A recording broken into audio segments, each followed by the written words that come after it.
गुरुदेव भगवान की जय।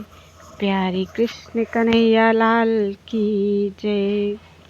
श्रीमद् भागवत महापुराण षष्ठ स्कंध चल रहा है और आज है 11वां अध्याय, वृत्तासुर की वीरवाणी और भगवत प्राप्ति।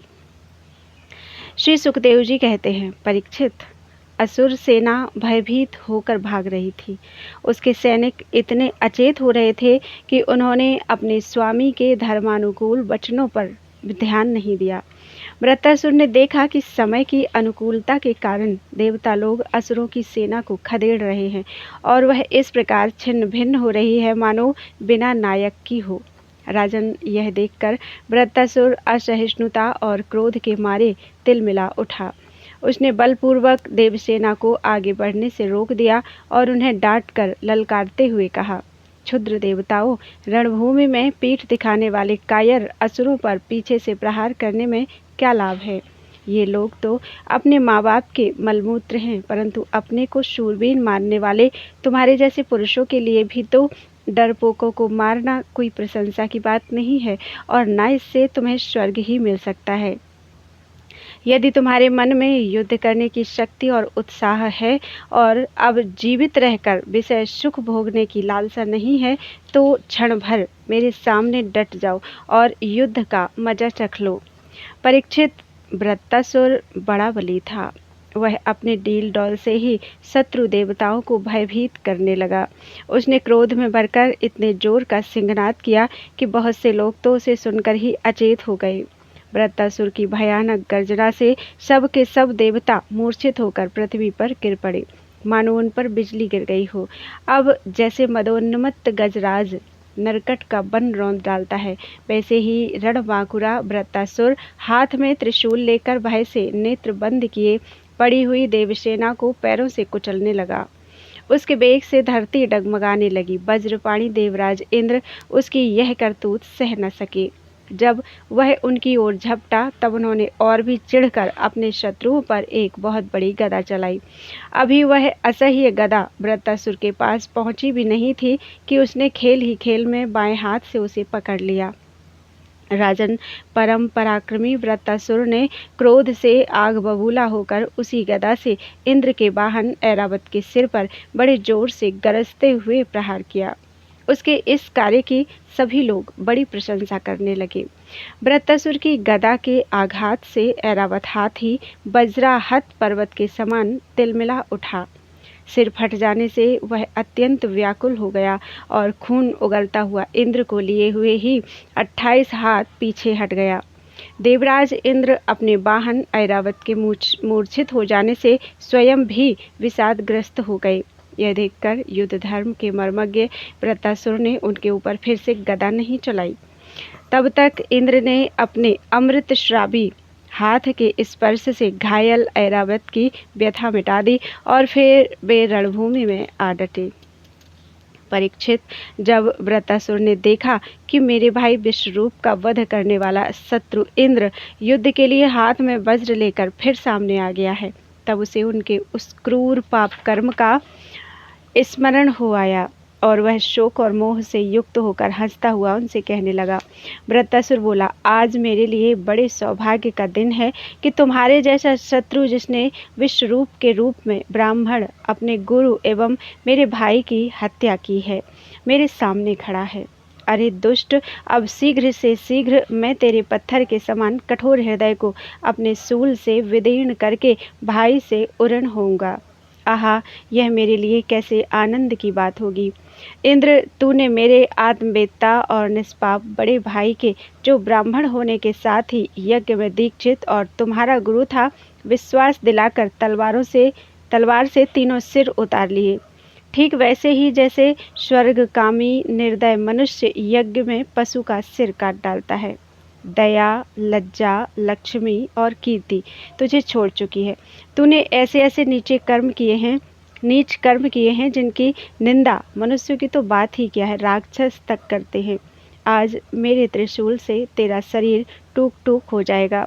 बड़े कष्ट से तेरी मृत्यु होगी। तेरे जैसे पापी को आग भी नहीं जलाएगी। तुझे तो गीध नोच नोच कर खाएंगे। ये अज्ञानी देवता तेरे जैसे नीच और क्रूर के अनुयायी बनकर मुझ पर शस्त्रों से प्रहार कर रहे हैं। मैं अपने तीखे त्रिशूल से उनकी गर्दन काट डालूंगा और उनके द्वारा गणों के सहित भैरवादि भूतनाथों को बलि चढ़ाऊंगा। वीर इंद्र, यह भी संभव है कि तू मेरी सेना को छिन्न भिन्न करके अपने वज्र से मेरा सिर काट ले। तब तो मैं अपने शरीर की बलि पशु पक्षियों को समर्पित करके कर्म बंधन से मुक्त होकर महापुरुषों की चरण रज का आश्रय ग्रहण करूंगा। जिस लोक में महापुरुष जाते हैं वहाँ पहुँच जाऊंगा। देवराज, मैं तेरे सामने खड़ा हूँ, तेरा शत्रु हूँ। अब तू मुझ पर अपना अमोघ वज्र क्यों नहीं छोड़ता? तू यह संदेह न कर कि जैसे तेरी गदा निष्फल हो गई, कृपण पुरुष से की हुई याचना के समान यह वज्र भी वैसे ही निष्फल हो जाएगा। इंद्र, तेरा यह वज्र श्रीहरि के तेज और दधीच ऋषि की तपस्या से शक्तिमान हो रहा है। विष्णु भगवान ने मुझे मारने के लिए तुझे आज्ञा भी दी है, इसलिए अब तू उसी वज्र से मुझे मार डाल। क्योंकि जिस पक्ष में भगवान श्री हरि हैं, उधर ही विजय, लक्ष्मी और सारे गुण निवास करते हैं। देवराज, भगवान शंकरषण के आज्ञानुसार मैं अपने मन को उनके चरण कमलों में लीन कर दूंगा। तेरे वज्र का वेग मुझे नहीं, मेरे विषय भोग रूप फंदे को काट डालेगा और मैं शरीर त्याग कर मुनि जनोचित गति प्राप्त करूंगा। जो पुरुष भगवान से अनन्य प्रेम करते हैं, उनके निज जन हैं, उन्हें वे स्वर्ग, पृथ्वी अथवा रसातल की संपत्तियां नहीं देते, क्योंकि उनसे परमानंद की उपलब्धि तो होती ही नहीं। उल्टे द्वेष, उद्वेग, अभिमान, मानसिक पीड़ा, कलह, दुख और परिश्रम ही हाथ लगते हैं। इंद्र, हमारे स्वामी अपने भक्त के अर्थ, धर्म एवं काम संबंधी प्रयास को व्यर्थ कर दिया करते हैं, और सच पूछो तो इसी से भगवान की कृपा का अनुमान होता है, क्योंकि उनका ऐसा कृपा प्रसाद अकिंचन भक्तों के लिए ही अनुभवगम्य है, दूसरों के लिए तो अत्यंत दुर्लभ ही है। भगवान को प्रत्यक्ष अनुभव करते हुए वृत्तासुर ने प्रार्थना की, प्रभु, आप मुझ पर ऐसी कृपा कीजिए कि अनन्य भाव से आपके चरण कमलों के आश्रित सेवकों की सेवा करने का अवसर मुझे अगले जन्म में भी प्राप्त हो। प्राण वल्लभ, मेरा मन आपके मंगलमय गुणों का स्मरण करता रहे, मेरी वाणी उन्हीं का गान करे और शरीर आपकी सेवा में ही संलग्न रहे। सर्व सौभाग्य निधे, मैं आपको छोड़कर स्वर्ग, ब्रह्मलोक, भूमंडल का साम्राज्य, रसातल का एक छत्र राज्य, योग की सिद्धियां, यहाँ तक कि मोक्ष भी नहीं चाहता। जैसे पक्षियों के पंखहीन बच्चे अपनी माँ की बाट जोहते रहते हैं, जैसे भूखे बछड़े अपनी माँ का दूध पीने के लिए आतुर रहते हैं, जैसे वियोगिनी पत्नी अपने प्रवासी प्रियतम से मिलने के लिए उत्कंठित रहती है, वैसे ही हे कमल नयन, मेरा मन आपके दर्शन के लिए छटपटा रहा है। प्रभु, मैं मुक्ति नहीं चाहता, मेरे कर्मों के फलस्वरूप मुझे बार बार जन्म मृत्यु के चक्कर में भटकना पड़े, इसकी परवाह नहीं, परंतु मैं जहाँ जहाँ जाऊँ, जिस जिस योनि में जन्मूँ, वहाँ वहाँ भगवान के प्यारे भक्तजनों से मेरी परम मैत्री बनी रहे। स्वामिन, मैं केवल यही चाहता हूँ कि जो लोग आपकी माया से देह, गेह और स्त्री पुत्र आदि में आसक्त हो रहे हैं, उनके साथ मेरा कभी किसी प्रकार का भी संबंध ना हो। बोलो वृंदावन बिहारी लाल की जय। 12वां अध्याय, वृत्तासुर का वध। श्री सुखदेव जी कहते हैं, राजन, वृत्तासुर रणभूमि में अपना शरीर छोड़ना चाहता था, क्योंकि उसके विचार से इंद्र पर विजय प्राप्त करके स्वर्ग पाने की अपेक्षा मरकर भगवान को प्राप्त करना श्रेष्ठ था। इसलिए जैसे प्रलयकालीन जल में कैटभासुर भगवान विष्णु पर चोट करने के लिए दौड़ा था, वैसे ही वह भी त्रिशूल उठाकर इंद्र पर टूट पड़ा। वीर वृत्तासुर ने प्रलयकालीन अग्नि की लपटों के समान तीखी नोकों वाले त्रिशूल को घुमाकर बड़े वेग से इंद्र पर चलाया और अत्यंत क्रोध से सिंहनाद करके बोला, पापी इंद्र अब तू बच नहीं सकता। इंद्र ने यह देखकर कि वह भयंकर त्रिशूल ग्रह और उल्का के समान चक्कर काटता हुआ आकाश में आ रहा है, किसी प्रकार की अधीरता नहीं प्रकट की और उस त्रिशूल के साथ ही वासुकी नाग के समान वृत्तासुर की विशाल भुजा अपने 100 गांठों वाले वज्र से काट डाली। एक बाँह कट जाने पर वृत्तासुर को बहुत क्रोध हुआ। उसने वज्रधारी इंद्र के पास जाकर उनकी ठोड़ी में और गजराज ऐरावत पर परिघ से ऐसा प्रहार किया कि उनके हाथ से वह वज्र गिर पड़ा। वृत्तासुर के इस अत्यंत अलौकिक कार्य को देखकर देवता, असुर, चारण, सिद्धगण आदि सभी प्रशंसा करने लगे, परंतु इंद्र का संकट देखकर वे ही लोग बार बार हाय हाय कहकर चिल्लाने लगे। परीक्षित, वह वज्र इंद्र के हाथ से छूटकर वृत्तासुर के पास ही जा पड़ा था, इसलिए लज्जित होकर इंद्र ने उसे फिर नहीं उठाया। तब वृत्तासुर ने कहा, इंद्र, तुम वज्र उठाकर अपने शत्रु को मार डालो, यह विषाद करने का समय नहीं है। देखो, सर्वज्ञ सनातन आदि पुरुष भगवान ही जगत की उत्पत्ति, स्थिति और प्रलय करने में समर्थ हैं। उनके अतिरिक्त देहाभिमानी और युद्ध के लिए उत्सुक आतताइयों को सर्वदा जय ही नहीं मिलती। वे कभी जीतते हैं तो कभी हारते हैं। ये सब लोक और लोकपाल जाल में फंसे हुए पक्षियों की भांति जिसकी अधीनता में विवश होकर चेष्टा करते हैं, वह काल ही सबकी जय पराजय का कारण है। वही काल मनुष्यों के मनोबल, इंद्रिय बल, शरीर बल, प्राण, जीवन और मृत्यु के रूप में स्थित है। मनुष्य उसे न जानकर जड़ शरीर को ही जय पराजय आदि का कारण समझता है। इंद्र जैसे काठ की पुतली और यंत्र का हरिण नचाने वाले के हाथ में होते हैं, वैसे ही तुम समस्त प्राणियों को भगवान के अधीन समझो। भगवान के कृपा प्रसाद के बिना पुरुष, प्रकृति, महत्तत्व, अहंकार, पंचभूत, इंद्रियां और अंतःकरण चतुष्टय, ये कोई भी इस विश्व की उत्पत्ति आदि करने में समर्थ नहीं हो सकते।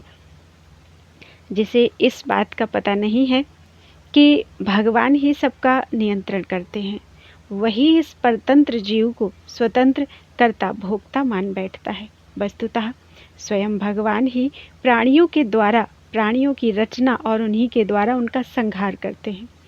जिस प्रकार इच्छा ना होने पर भी समय विपरीत होने से मनुष्य को मृत्यु और अपयश आदि प्राप्त होते हैं, वैसे ही समय की अनुकूलता होने पर, इच्छा ना होने पर भी उसे आयु, लक्ष्मी, यश और ऐश्वर्य आदि भोग भी मिल जाते हैं। इसलिए यश अपयश, जय पराजय, सुख दुख, जीवन मरण, इनमें से किसी एक की इच्छा या अनिच्छा न रखकर सभी परिस्थितियों में समभाव से रहना चाहिए। हर्ष शोक के वशीभूत नहीं होना चाहिए। सत्व, रज और तम, ये तीनों गुण प्रकृति के हैं, आत्मा के नहीं। अतः जो पुरुष आत्मा को उनका साक्षी मात्र जानता है, वह उनके गुण दोष से लिप्त नहीं होता। देवराज इंद्र, मुझे भी तो देखो, तुमने मेरा हाथ और शस्त्र काटकर एक प्रकार से मुझे परास्त कर दिया है, फिर भी मैं तुम्हारे प्राण लेने के लिए यथाशक्ति प्रयत्न कर ही रहा हूँ। यह युद्ध क्या है? एक जुए का खेल। इसमें प्राण की बाजी लगती है, बाणों के पासे डाले जाते हैं और वाहन ही चौसर है। इसमें पहले से यह बात मालूम नहीं होती कि कौन जीतेगा और कौन हारेगा। श्री सुखदेव जी कहते हैं, परीक्षित, वृत्तासुर के ये सत्य एवं निष्कपट वचन सुनकर इंद्र ने उनका आदर किया और अपना वज्र उठा लिया। इसके बाद बिना किसी प्रकार का आश्चर्य किए मुस्कुराते हुए वे कहने लगे। देवराज इंद्र ने कहा, अहो दानवराज, सचमुच तुम सिद्ध पुरुष हो, तभी तो तुम्हारा धैर्य, निश्चय और भगवत भाव इतना विलक्षण है। तुमने समस्त प्राणियों के सुहृद आत्मस्वरूप जगदीश्वर की अनन्य भाव से भक्ति की है। अवश्य ही तुम लोगों को मोहित करने वाली भगवान की माया को पार कर गए हो, तभी तो तुम असुरोचित भाव छोड़कर महापुरुष हो गए हो। अवश्य ही यह बड़े आश्चर्य की बात है कि तुम रजोगुणी प्रकृति के हो, तो भी विशुद्ध सत्व स्वरूप भगवान वासुदेव में तुम्हारी बुद्धि दृढ़ता से लगी हुई है। जो परम कल्याण के स्वामी भगवान श्री हरि के चरणों में प्रेममय भक्ति भाव रखता है, उसे जगत के भोगों की क्या आवश्यकता है। जो अमृत के समुद्र में विहार कर रहा है, उसे क्षुद्र गड्ढों के जल से प्रयोजन ही क्या हो सकता है। श्री सुखदेव जी कहते हैं, परीक्षित, इस प्रकार योद्धाओं में श्रेष्ठ महापराक्रमी देवराज इंद्र और वृत्तासुर धर्म का तत्व जानने की अभिलाषा से एक दूसरे के साथ बातचीत करते हुए आपस में युद्ध करने लगे।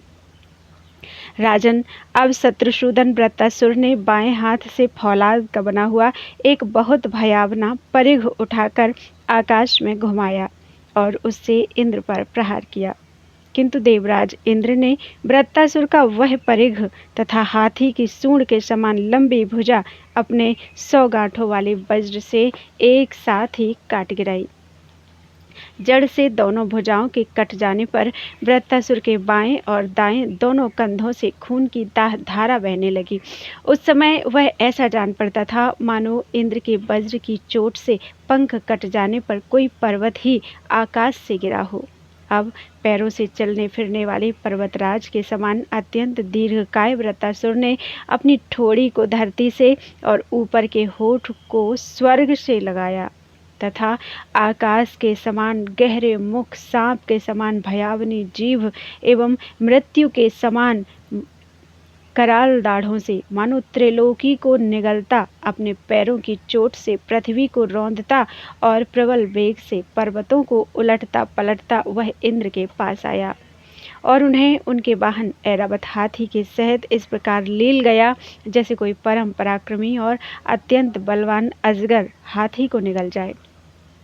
प्रजापतियों और महर्षियों के साथ देवताओं ने जब देखा कि वृत्तासुर इंद्र को निगल गया, तब तो वे अत्यंत दुखी हो गए तथा हाय हाय बड़ा अनर्थ हो गया यूं कहकर विलाप करने लगे। बल दैत्य का संहार करने वाले देवराज इंद्र ने महापुरुष विद्या अर्थात नारायण कवच से अपने को सुरक्षित कर रखा था और उनके पास योग माया का बल था ही, इसलिए वृत्तासुर के निगल लेने पर उसके पेट में पहुंचकर भी वे मरे नहीं। उन्होंने अपने वज्र से उसकी कोख फाड़ डाली और उसके पेट से निकलकर बड़े वेग से उसका पर्वत शिखर के समान ऊंचा सिर काट डाला। सूर्य आदि ग्रहों की उत्तरायण दक्षिणायन रूप गति में जितना समय लगता है, उतने दिनों में अर्थात 1 वर्ष में वृत्रवध का योग उपस्थित होने पर घूमते हुए उस तीव्र वेगशाली वज्र ने उसकी गर्दन को सब ओर से काटकर भूमि पर गिरा दिया।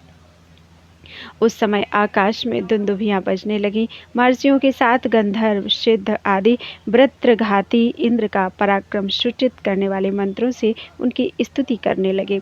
शत्रुदमन परीक्षित, उस समय वृत्तासुर के शरीर से उसकी आत्मज्योति बाहर निकली और इंद्र आदि सब लोगों के देखते देखते सर्वलोकातीत भगवान के स्वरूप में लीन हो गए।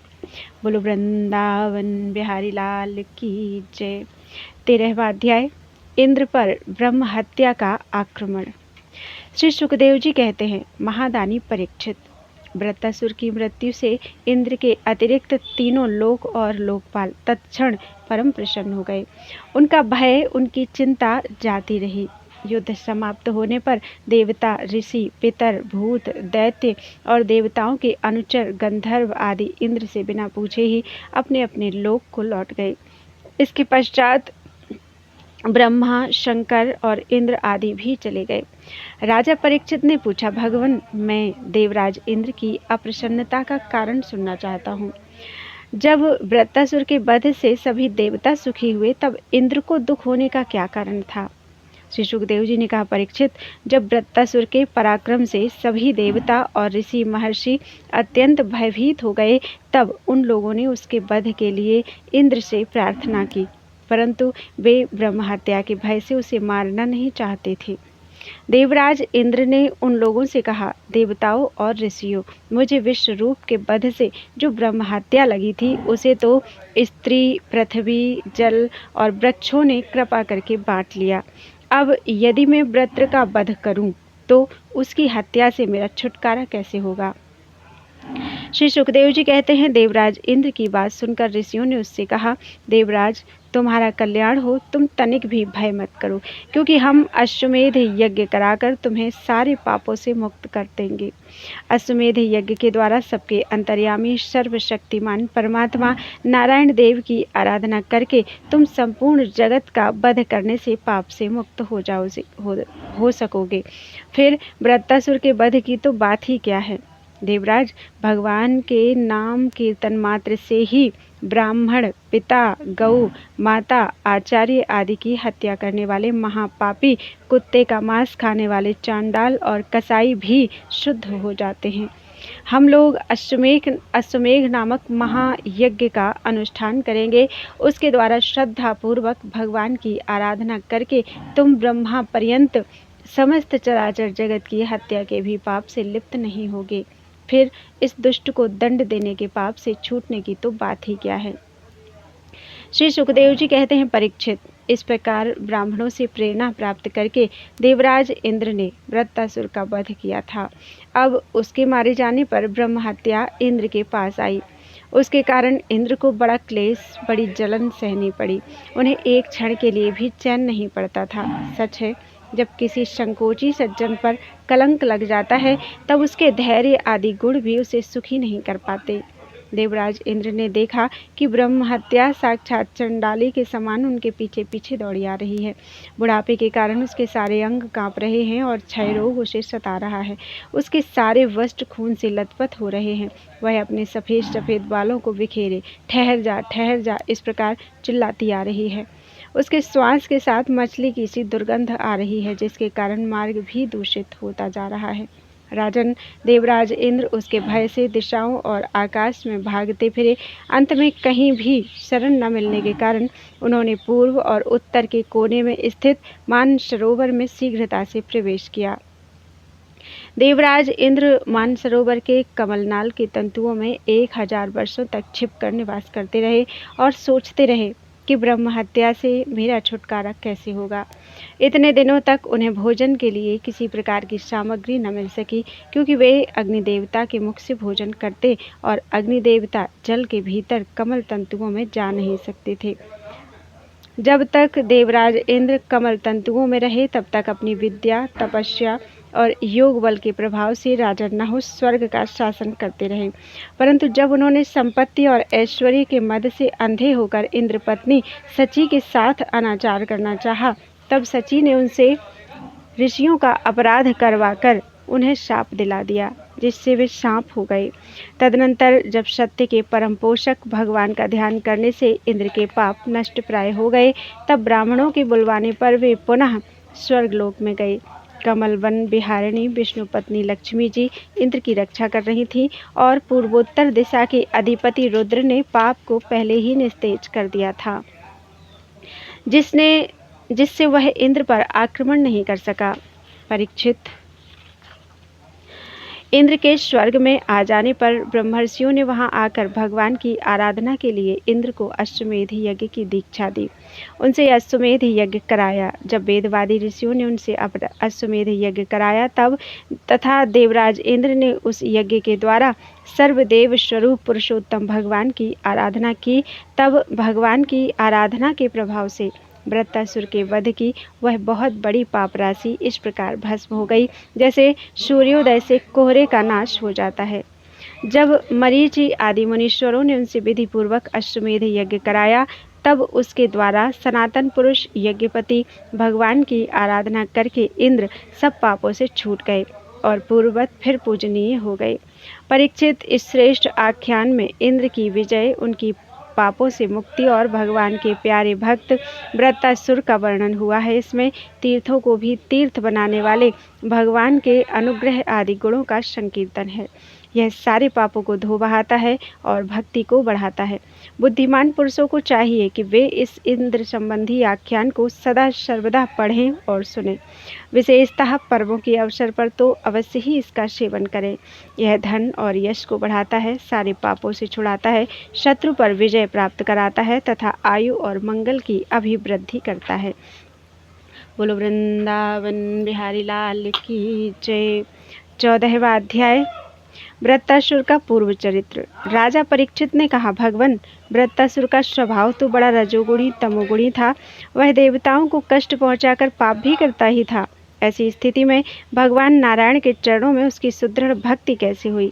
हम देखते हैं कि प्रायः शुद्ध सत्वमय देवता और पवित्र हृदय ऋषि भी भगवान की परम प्रेममयी अनन्य भक्ति से वंचित ही रह जाते हैं। सचमुच भगवान की भक्ति बड़ी दुर्लभ है। भगवान इस जगत के प्राणी पृथ्वी के धूलि कणों के समान ही असंख्य हैं। उनमें से कुछ मनुष्य आदि श्रेष्ठ जीव ही अपने कल्याण की चेष्टा करते हैं। ब्राह्मण उनमें भी संसार से मुक्ति चाहने वाले तो विरले ही होते हैं, और मोक्ष चाहने वाले हजारों में मुक्ति या सिद्धि लाभ तो कोई सा ही कर पाता है। महामुने, करोड़ों सिद्ध एवं मुक्त पुरुषों में भी वैसे शांतचित्त महापुरुष का मिलना तो बहुत ही कठिन है, जो एकमात्र भगवान के ही परायण हो। ऐसी अवस्था में वह वृत्तासुर, जो सब लोगों को सताता था और बड़ा पापी था, उस भयंकर युद्ध के अवसर पर भगवान श्री कृष्ण में अपनी वृत्तियों को इस प्रकार दृढ़ता से लगा सका। इसका क्या कारण है? प्रभु, इस विषय में हमें बहुत अधिक संदेह है और सुनने का बड़ा कौतूहल भी है। अहो, वृत्तासुर का बल पौरुष कितना महान था, और उसने रणभूमि में देवराज इंद्र को भी संतुष्ट कर दिया।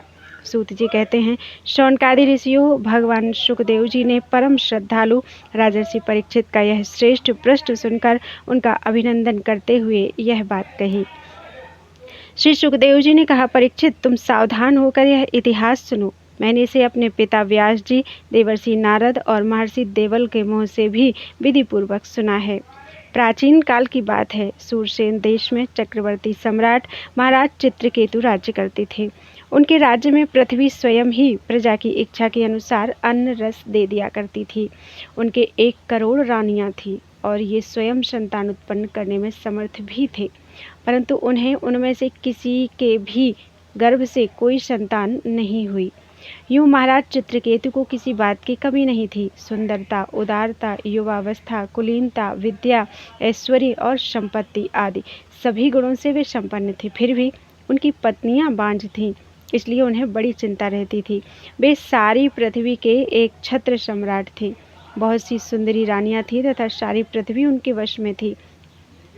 सब प्रकार की संपत्तियां उनकी सेवा में उपस्थित थी, परंतु वे सब वस्तुएं उन्हें सुखी ना कर सकी। एक दिन शाप और वरदान देने में समर्थ अंगिरा ऋषि स्वच्छंद रूप से विभिन्न लोकों में विचरते हुए राजा चित्रकेतु के महल में पहुंच गए। राजा ने प्रत्युत्थान और अर्घ्य आदि से उनकी विधि पूर्वक सेवा की। आतिथ्य सत्कार हो जाने के बाद जब अंगिरा ऋषि सुखपूर्वक आसन पर विराज गए, तब राजा चित्रकेतु भी शांत भाव से उनके पास ही बैठ गए। महाराज, महर्षि अंगिरा ने देखा कि राजा बहुत विनयी हैं और मेरे पास पृथ्वी पर बैठकर मेरी भक्ति कर रहा है। तब उन्होंने चित्रकेतु को संबोधित करके उसे आदर देते हुए यह बात कही।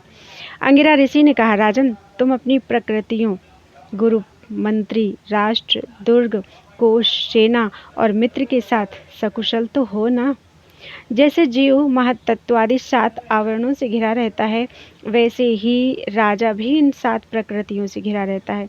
उनके कुशल से ही राजा की कुशल है। नरेंद्र, जिस प्रकार राजा अपनी उपर्युक्त प्रकृतियों के अनुकूल रहने पर ही राज्य सुख भोग सकता है, वैसे ही प्रकृतियां भी अपनी रक्षा का भार राजा पर छोड़कर सुख और समृद्धि लाभ कर सकती हैं। राजन, तुम्हारी रानियां, प्रजा, मंत्री, सलाहकार, सेवक, व्यापारी, अमात्य, नागरिक, देशवासी, मंडलेश्वर, राजा और पुत्र तुम्हारे वश में तो हैं ना? सच्ची बात तो यह है कि जिसका मन अपने वश में है, उसके ये सभी वश में होते हैं। इतना ही नहीं, सभी लोक और लोकपाल भी बड़ी सावधानी से उसे भेंट देकर उसकी प्रसन्नता चाहते हैं। परंतु मैं देख रहा हूँ कि तुम स्वयं संतुष्ट नहीं हो। तुम्हारी कोई कामना अपूर्ण है। तुम्हारे मुँह पर किसी आंतरिक चिंता के चिन्ह झलक रहे हैं। तुम्हारे इस असंतोष का कारण कोई और है या स्वयं तुम ही हो? परीक्षित, महर्षि अंगिरा यह जानते थे कि राजा के मन में किसी बात की चिंता है, फिर भी उन्होंने उनसे चिंता के संबंध में अनेकों प्रश्न पूछे। चित्रकेतु को संतान की कामना थी, अतः महर्षि के पूछने पर उन्होंने विनय से झुककर निवेदन किया। सम्राट चित्रकेतु ने कहा, भगवान, जिन योगियों के तपस्या, ज्ञान, धारणा, ध्यान और समाधि के द्वारा सारे पाप नष्ट हो चुके हैं, उनके लिए प्राणियों के बाहर या भीतर की ऐसी कौन सी बात है जिसे वे ना जानते हो। ऐसा होने पर भी जब आप सब कुछ जानबूझकर मुझसे मेरे मन की चिंता पूछ रहे हैं, तब मैं आपकी आज्ञा और प्रेरणा से अपनी चिंता आपके चरणों में निवेदन करता हूँ। मुझे पृथ्वी का साम्राज्य, ऐश्वर्य और संपत्तियाँ, जिनके लिए लोकपाल भी लालायित रहते हैं, प्राप्त हैं, परंतु संतान न होने के कारण मुझे उन सुख भोगों से उसी प्रकार तनिक भी शांति नहीं मिल रही है जैसे भूखे प्यासे प्राणी को अन्न जल के सिवा दूसरे भोगों से। महाभाग्यवान महर्षि, मैं तो दुखी हूँ ही। पिंडदान न मिलने की आशंका से मेरे पितर भी दुखी हो रहे हैं। अब आप हमें संतान दान करके परलोक में प्राप्त होने वाले घोर नरक से उबारिए और ऐसी व्यवस्था कीजिए कि मैं लोक परलोक के सब दुखों से छुटकारा पालूं। श्री सुखदेव जी कहते हैं, परीक्षित, जब राजा चित्रकेतु ने इस प्रकार प्रार्थना की, तब सर्वसमर्थ एवं परम कृपालु ब्रह्मपुत्र भगवान अंगिरा ने त्वष्टा देवता के योग्य चरु निर्माण करके उससे उनका यजन किया। परीक्षित, राजा चित्रकेतु की रानियों में सबसे बड़ी और सद्गुणवती महारानी कृतद्युति थी। महर्षि अंगिरा ने उन्हीं को यज्ञ का अवशेष प्रसाद दिया और राजा चित्रकेतु से कहा, राजन, तुम्हारी पत्नी के गर्भ से एक पुत्र होगा जो तुम्हें हर्ष और शोक दोनों ही देगा। यूं कहकर अंगिरा ऋषि चले गए। उस यज्ञावशेष प्रसाद के खाने से ही महारानी कृतद्युति ने महाराज चित्रकेतु के द्वारा गर्भ धारण किया, जैसे कृतिका ने अपने गर्भ में अग्निकुमार को धारण किया था। राजन, सूरसेन देश के राजा चित्रकेतु के तेज से कृतद्युति का गर्भ शुक्ल पक्ष के चंद्रमा के समान दिनों दिन क्रमशः बढ़ने लगा। तदनंतर समय आने पर महारानी कृतद्युति के गर्भ से एक सुंदर पुत्र का जन्म हुआ। उसके जन्म का समाचार पाकर सूरसेन देश की प्रजा बहुत ही आनंदित हुई। सम्राट चित्रकेतु के आनंद का तो कहना ही क्या था।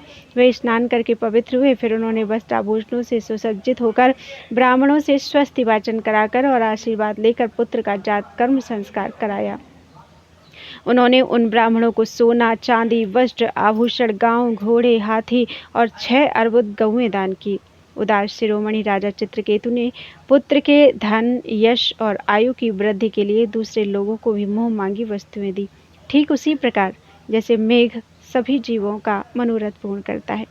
परीक्षित, जैसे यदि किसी कंगाल को बड़ी कठिनाई से कुछ धन मिल जाता है तो उसमें उसकी आसक्ति हो जाती है, वैसे ही बहुत कठिनाई से प्राप्त हुए उस पुत्र में राजर्षि चित्रकेतु का स्नेह बंधन दिनों दिन दृढ़ होने लगा। माता कृतद्युति को भी अपने पुत्र पर मोह होने के कारण बहुत ही स्नेह था, परंतु उनकी 7 रानियों के मन में पुत्र की कामना से और भी जलन होने लगी। प्रतिदिन बालक का लाड़ प्यार करते रहने के कारण सम्राट चित्रकेतु का जितना प्रेम बच्चे की मां कृतद्युति में था, उतना दूसरी रानियों में न रहा।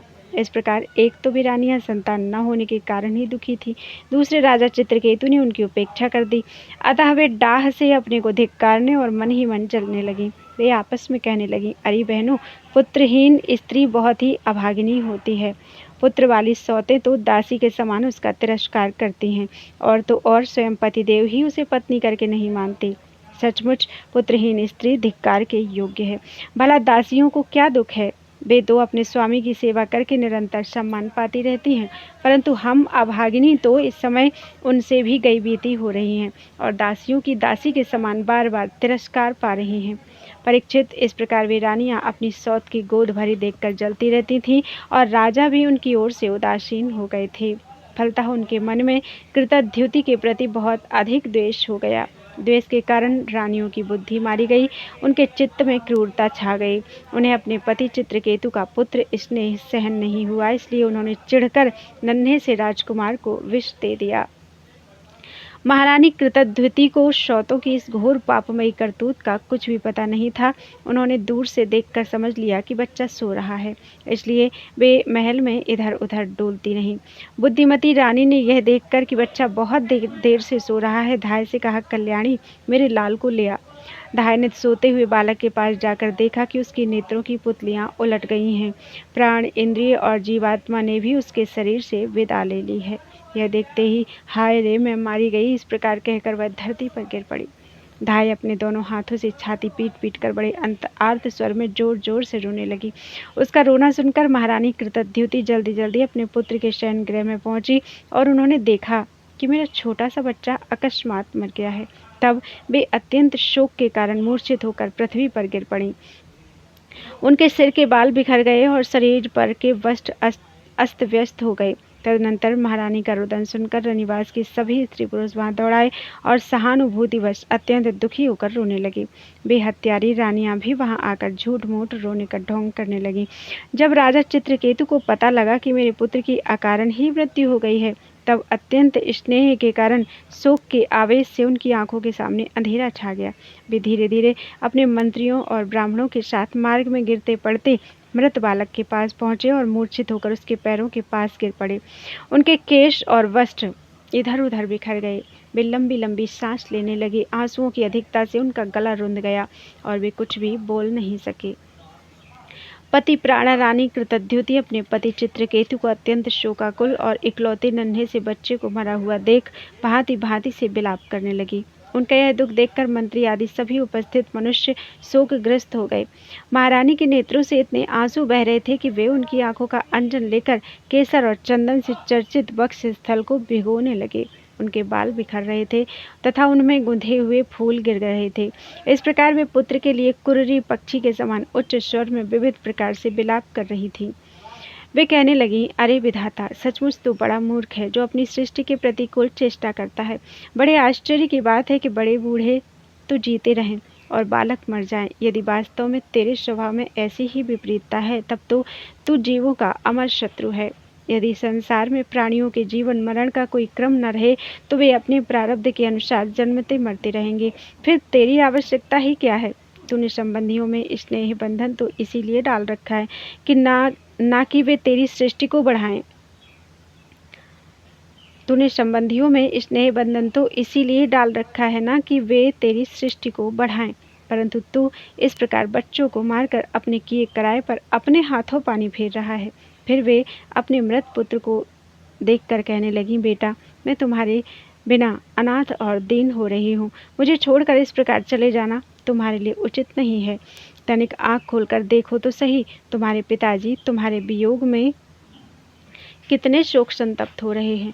बेटा, जिस घोर नरक को निसंतान पुरुष बड़ी कठिनाई से पार कर पाते हैं, उसे हम तुम्हारे सहारे अनायास ही पार कर लेंगे। अरे बेटा, तुम इस यमराज के साथ दूर मत जाओ, यह तो बड़ा ही निर्दयी है। मेरे प्यारे लल्ला, ओ राजकुमार, उठो। बेटा देखो, तुम्हारे साथी बालक तुम्हें खेलने के लिए बुला रहे हैं।